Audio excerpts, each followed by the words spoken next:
glimpse into the reality of the operation. You're about to hear a story that few people get to tell, and even fewer get to experience.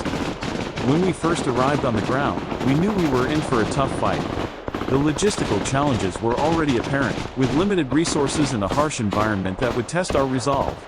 But it wasn't just about the gear and the terrain. The intensity of the combat itself was unlike anything I'd ever seen before. Every move, every shot, every decision had to be calculated to the minute, or it could mean the difference between life and death. We were operating on limited information, trying to piece together intel from our own sources and from the locals.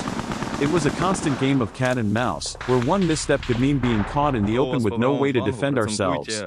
The enemy was well-trained and well-equipped, and they had the advantage of familiarity with the terrain. We had to rely on our wits, our training, and our brotherhood to get the job done. But even with all the obstacles, we pushed forward. We had to. Our mission depended on it. And as we fought our way through the streets, we began to realize that this wasn't just about winning or losing, it was about survival. The tactics we used were a mix of old-school guerrilla warfare and modern asymmetric tactics. We had to be flexible, adapting to the situation on the ground and making it up as we went along. We used the environment to our advantage, exploiting weaknesses in the enemy's defenses and creating opportunities where none existed.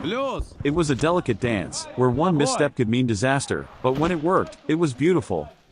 The environment itself was a character in the story, with crumbling buildings and narrow alleys that could swallow you whole.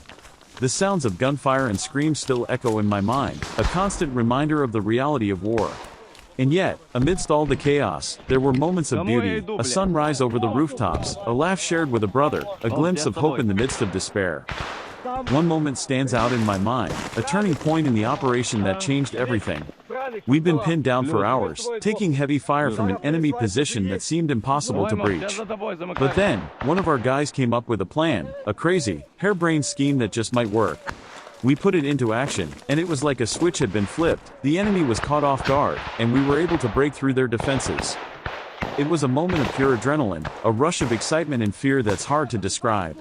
But in that moment, we knew we had the upper hand, and we took it. Looking back on the operation, I'm in awe of the resilience and determination of the fighters involved.